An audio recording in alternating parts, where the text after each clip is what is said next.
Hey everyone, this is T. As promised, here is your video in regards to Iyami or Soronga, or Iyami or Soronga, or Soronga or Aije.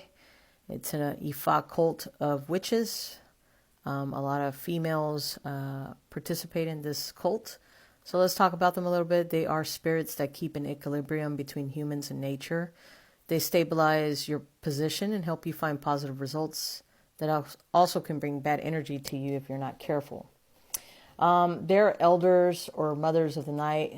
It is a cult in Ifa that is mostly made up of feminine energy of women.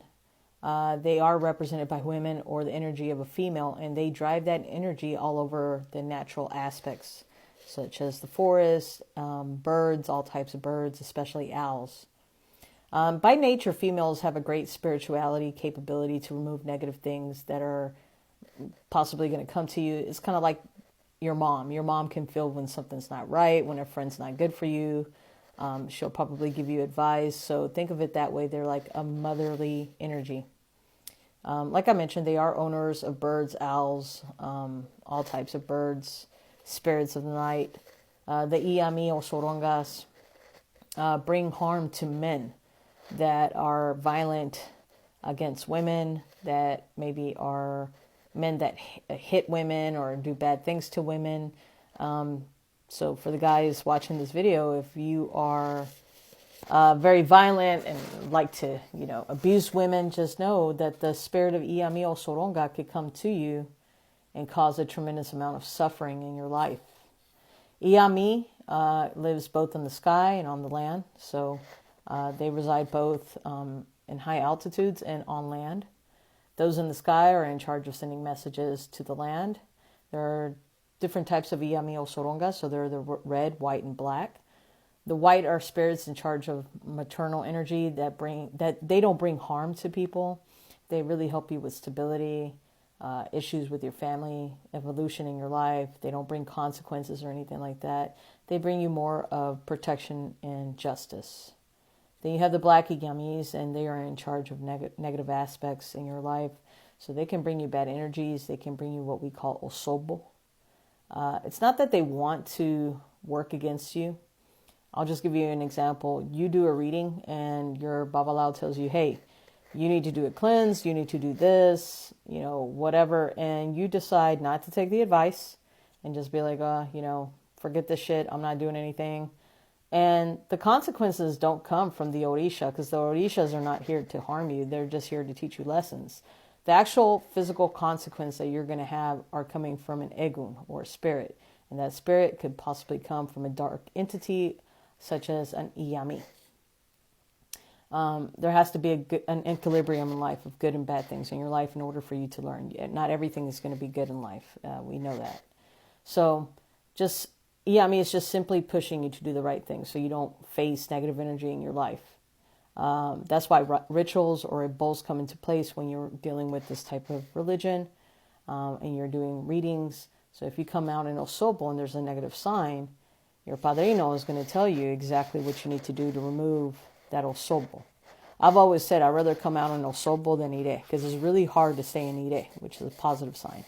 You got to work twice as hard to stay in that sign versus Osobo, where all I have to do is a small cleanse or a ritual to make that energy go away. And then lastly, you have the red Iyamis. So this would be considered the strongest type of spirit or the most dangerous type. They represent blood and can destroy you. And they are very difficult to control and to please. When you go to a ceremony in Ifa, if you ever notice when they do a sacrifice, and that sacrifice is done, that blood that's present, that's on the floor or whatever, is kind of there because it's for the Iyami, or the Iyami is just kind of standing behind waiting for that sacrifice so they can kind of gain energy of that. So that's one saying that I've read and learned about, but I'm sure there's a Babalao somewhere here watching this video that can kind of help specify the purpose of the red Iyami. I do know that she's the most chaotic and can bring very, very bad and difficult issues into your life, and she's very hard to please. So it's important that you understand in the role of Ifa, the cult of Iyami or Shorongas, and what needs to be done in a reading when they come out speaking to you. You know, I've had a couple of readings where they came out and they asked for their offering, and I didn't fuck around. I did what I had to do to make sure that they were pleased, because they're protecting me and they want evolution and protection and justice for me. So great spirits to work with, but remember, there's also the ones that can be negative in your life. Just like there's good eguns, which are the ancestors, and there's bad eguns. There's eguns that dwell behind your door to bring good things, and then there's eguns that bring you bad things. And one of them are el nini, where it's just the misfortune, and el infortuno. That is very real, you know, and I've had a video about this where you might be doing everything right in your life and everything's just fucked up. You can't get back on your feet. You know, you can't seem to save money. You can't seem to, get better in your personal life. You know, got laid off, your car's breaking down. There's always shit breaking in your house, or there's always some kind of problem. And so that's where the energy of El Nini comes from. So very important that you guys understand the cult of Iyami o Shorongas, or Iyami o Sorongas, or las Shorongas. And if you don't know, or if you want to know more about them, I highly suggest that you do some reading, and also go to your padrino, your babalao, and ask them about this. This is what your babalao is for. This is what they are initiated and have all those years of experience for. They know about this stuff, and they can guide you and help you. Like I said, I'm a spiritista. Ifa, yes, I have Ifa, I have my Orura, but I'm never going to speak over an elder that obviously has more knowledge and more practice than I do, because I am not the owner of the truth.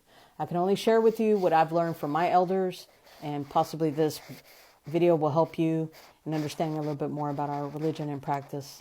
Thanks again for watching. H. Bendiciones.